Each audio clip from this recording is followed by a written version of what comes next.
तेलंगाना कांग्रेस के कारगुजार सदर जग्गा रेड्डी ने सवाल उठाते हुए कहा कि वजीर आजम मोदी तेलंगाना के लिए अपनी हुकूमत की 11 साल कारकर्दगी पर अवाम के सामने बहस के लिए सामने आए। उन्होंने मरकज की मोदी हुकूमत पर शदीद तनकीद करते हुए तेलंगाना के साथ इम्तियाज का इल्जाम लगाया। अगर आप मोदी प्रधानमंत्री अभी तक 11 साल हुआ प्रधानमंत्री बन के, आप बोल सकते हैं ये देश में, ये तेलंगाना में हमारे बीजेपी प्रधानमंत्री मोदी जी 11 साल में हम ये करे, यहाँ ये तेलंगाना गड्ढे पे हैदराबाद में, ये देश में मोदी आके प्रधानमंत्री बनने के बाद ये हुआ, ये इंडस्ट्री लाए, कुछ एग्रीकल्चर के कोई डेवलपमेंट किए, कोई आप बोले आप ये जो एम्प्लॉयमेंट का जो डेवलप हुआ क्या, इंडस्ट्री डेवलप हुआ क्या, बोल सकते हैं क्या? आप कोई चैलेंज कर सकते क्या? कांग्रेस पार्टी से डिबेट को रेडी है क्या? अब डिबेट को रेडी रहना, मीडिया में चिपचाट करके बोलने की बात नहीं। आप मीडिया पे चर्चा को रेडी है क्या? डिबेट को रेडी है क्या? कांग्रेस पार्टी से डिबेट को रेडी है क्या? आपका 11 साल का हुकूमत में प्रधानमंत्री बीजेपी का क्या हुआ, क्या करे, क्या कर सके, क्या करे आज तक? आप बोल सकते हैं क्या? हम बोलेंगे हमारे कांग्रेस के प्रधानमंत्री जी जितने भी थे क्या करे क्या किए, हम बोलेंगे। उसको डिबेट के लिए आप रेडी है क्या? आप रियासती वजीर सीतक्का आज अदालत में हाजिर हुई। 2021 में उन्होंने इंदिरा पार्क में धरना देते हुए कोविड इलाज को आरोग्यश्री स्कीम में शामिल करने का मुतालबा किया था, जिस पर उस वक्त की बीआरएस हुकूमत ने उनके खिलाफ मुकदमा दर्ज किया था। इसी मुकदमे की समाअत के सिलसिले में सीतक्का अवामी नुमाइंदों की अदालत में हाजिर हुई। कमिश्नर हैदरा एवी रंगनाथ ने कहा है कि शदीद या तूफानी बारिश के बावजूद अवाम को हैदरा पर मुकम्मल भरोसा रहा है। उन्होंने मानसून इमरजेंसी और डिजास्टर रिस्पांस टीमों के 150 दिन की तकमील के मौके पर एक तहनीती तकरीब से खिताब करते हुए कहा कि बारिश के मौसम में हैदरा की टीमों ने शानदार खिदमत अंजाम दी। उन्होंने कहा कि नालों की सफाई के जरिए पानी के बहाव को बगैर रुकावट जारी रखने के लिए भी कोशिशें की गई। कमिश्नर ने कहा कि 5 माह पहले इन टीमों को मानसून ड्यूटी के बारे में ब्रीफिंग दी गई थी, लेकिन उन्होंने तवक्कुआत से बढ़कर काम किया और हुकूमत के साथ साथ हैदरा की नेकनामी में इजाफा किया। जीएचएमसी की जानिब से पहली smart rotary multi level parking facility का कल पीपीपी मॉडल के तहत इफ्तिताह किया जाएगा। ये जदीद सहूलत नवनिर्माण एसोसिएट्स के पब्लिक प्राइवेट पार्टनरशिप के साथ की गई है, जो केबीआर पार्क के मसरूफ तरीन कॉरिडोर में सड़क के किनारे पार्किंग के दबाव को कम करेगी, फुटपाथ को खाली करवाएगी और ट्रैफिक को महफूज और आसान बनाने में मददगार साबित होगी। पेट बशीराबाद में व्हीकल अलाइनमेंट और टायरों की दुकान में बड़े पैमाने पर आग लग गई। ये आग दुकान में तेजी से फैल गई, जिससे भारी नुकसान का खदशा है। आग लगने की वजूहात का फौरी तौर पर पता नहीं चल सका। आग के साथ कसीफ धुआं भी देखा गया, जिससे मुकामी अफराद खौफजदा हो गए। इस बात की इत्तला फायर ब्रिगेड के अमले को दी गई, जिसके बाद फायर ब्रिगेड के अमले ने वहां पहुंचकर काफी जद्दोजहद के बाद आग पर काबू पाया। आइमा व मौज़िनीन की तनख्वाहों की इजराई का मुतालबा करते हुए सूफी उलमा कौंसिल की जानिब से 3 दिसंबर को धरना चौक पर धरने का मंसूबा बनाया गया है। इस सिलसिले में सूफी उलमा कौंसिल ने डीसीपी सेंट्रल जोन से इजाज़त तलब की है। मौलाना हकीम सूफी सैयद शाह मोहम्मद खैरुद्दीन कादरी सूफी ने मीडिया से बात करते हुए कहा कि तेलंगाना की मसाजिद में बरसर खिदमत 16,000 अइम्मा व मौज़िनीन तकरीबन 3 माह से तनख्वाहों से महरूम हैं। उन्होंने कहा कि ना ही रियासती हुकूमत और ना ही वक्फ बोर्ड को इसकी कोई परवाह है। अस्सलामुअलैकुम रहमतुल्लाहि व बरकातहू। मोअज़्ज़िज़ नाज़रीन किराम, इस वक्त हम डीसीपी सेंट्रल जोन के ऑफिस में हैं और अभी हम डीसीपी ऑफिस में एक धरने के लिए परमिशन के लिए हम लेटर दिए हैं, जिसका एक्नॉलेजमेंट हमारे पास है।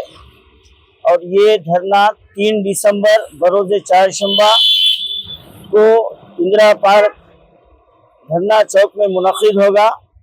और ये धरने का अहम मकसद ये है कि हमारी तेलंगाना की रियासती सरकार अइम्मा मौज़िनीन के साथ मुसलसल नाइंसाफ़ी करती आ रही है اور آج قریب 2 سال کا عرصہ ہو رہا ہے ریونت ریڈی سرکار آ کر ابھی تک جو مائنارٹی ڈکلیریشن میں جو وعدہ کیا گیا تھا کہ ائمہ اور مؤذنین کو 12,000 اور 10,000 روپے اعزازی دیے جائیں گے اور گرین چینل سے ہر ماہانہ پابندی سے دیے جائیں گے، لیکن بڑی افسوس کی بات ہے کہ آج قریب 2 سال کے ابھی تک کوئی اس کے اوپر جو ہے نا پہل نہیں کی گئی ہے، اور جو پہلے جو دستارِ بے ڈھنگی تھی کہ 3 مہینے 4 مہینے 5 مہینے کے بعد جو نا اعزازی دیے جاتے ہیں، یہ ائمہ مؤذنین کے لیے باعث تکلیف ہے۔ اب ہم نمائندگی کرتے کرتے بہت جو ہے نا ہم ہر طریقے سے نمائندگی کیے ہیں، لیکن اب مجبوراً ہم کو یہ قدم اٹھانا پڑ رہا ہے، تو لہذا 3 دسمبر کو گورنر کے پروگرام میں فرضی رپورٹر کے داخل ہونے کا انکشاف ہوا۔ ہائی ٹیک سٹی کے ایک ہوٹل میں منعقدہ پروگرام میں گورنر جشنو دیو ورما نے شرکت کی۔ اس تقریب میں نیشنل میڈیا چینل کے لوگوں کے ساتھ ایک شخص اندر داخل ہوا، اس کے ہمراہ اس کا ساتھی بھی موجود تھا۔ بتایا جاتا ہے کہ اس شخص نے جس چینل سے اپنے آپ کا ہونے کا دعویٰ کیا تھا اس چینل کا نمائندہ وہاں موجود تھا، جس پر اس سے پوچھ تاچھ کی گئی تو پتہ چلا کہ وہ فرضی رپورٹر ہے۔ اسے پولیس کے حوالے کر دیا گیا۔ حیدرآباد میں ٹی جی آئی سی سی آڈیٹوریم میں اکتوبر کے ماہانہ جرائم کے جائزہ اجلاس کا انعقاد کیا گیا۔ اجلاس میں پولیس عہدیداروں کے ساتھ کمشنر پولیس نے مقدمات کے اندراج کی صورتحال اور تحقیقات کی پیش رفت کا جائزہ لیا۔ لاوازی کیسز کی تعداد میں اضافے کی وجوہات بھی انہوں نے معلوم کی اور پرانے مقدمات میں پیش رفت کے اسباب کا بھی جائزہ لیا گیا۔ دیکشا دیوس کے سلسلے میں سدی پیٹ میں شاندار بائک ریلی منعقد کی گئی۔ اس بائک ریلی میں سابق وزیر و بی آر ایس کے رکن اسمبلی ہریش راؤ نے شرکت کی۔ انہوں نے امبیڈکر کے مجسمے پر گلہائے عقیدت پیش کیا اور سدی پیٹ رورل پولیس اسٹیشن سے ضلع پارٹی آفس تک اس بائک ریلی میں حصہ لیا۔ اس ریلی میں بی آر ایس کے قائدین اور کارکنوں کی بڑی تعداد شریک تھی۔ جمی گنٹا منڈل کے تنگولا چیک ڈیم کو شرپسندوں کی جانب سے دھماکے سے تباہ کیے جانے کے واقعے کی شکایت بی آر ایس کے قائدین نے متعلقہ ضلع کلکٹر سے کی۔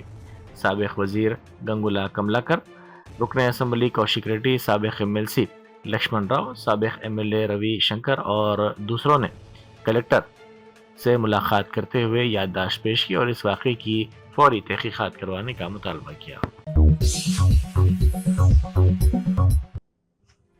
گوداوری ایکسپریس ریل کو ٹکٹ چیکنگ عملے نے منگل کے روز آلیر اسٹیشن پر اچانک روک کر تقریباً 10 منٹ تک تمام مسافرین کے ٹکٹوں کی تفصیلی جانچ کی۔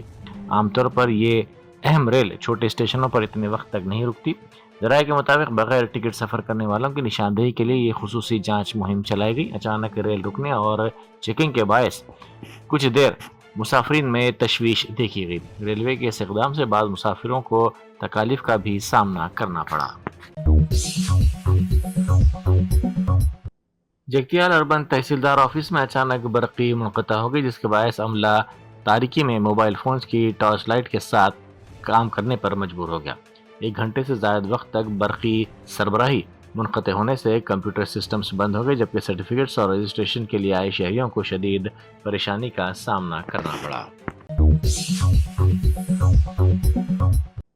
مرکزی وزیر کشن ریڈی آج وندے بھارت ٹرین کے ذریعے ورنگل پہنچے۔ ورنگل ریلوے اسٹیشن میں جاری ترقیاتی کاموں کا انہوں نے جائزہ لیا اور متعلقہ حکام سے تفصیلات حاصل کی۔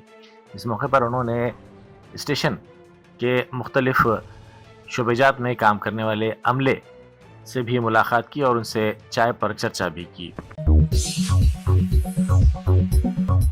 ورنگل ضلع کے آشارا پلی گاؤں پنچایت میں ایک تاریخی موقع آیا۔ چونکہ یہ پنچایت ایس سی خواتین کے لیے ریزرو ہے، اس لیے گاؤں کی واحد ایس سی خاتون ووٹر ملمہ بلا مقابلہ سرپنچ کے طور پر منتخب ہو گئی۔ اگرچہ کہ پنچایت میں 1600 سے زائد ووٹرز ہیں، ریزرویشن کی وجہ سے ملمہ واحد امیدوار بنی۔ اب مختلف پارٹیوں کی جانب سے انہیں اپنی پارٹی میں شامل کرنے کے لیے دباؤ ڈالا جا رہا ہے۔ اور دیگر ڈاکٹرز نمایاں خدمات انجام دے رہے ہیں. Robotic surgery, advance cath lab, MRI، operation theatre, ICU، 2D ultrasound جیسی سہولیات سے آراستہ کارپوریٹ لیول ہاسپٹل. واجبی فیس میں ہر مرض سے شفا یابی کے لیے Germanten super speciality hospital Attapur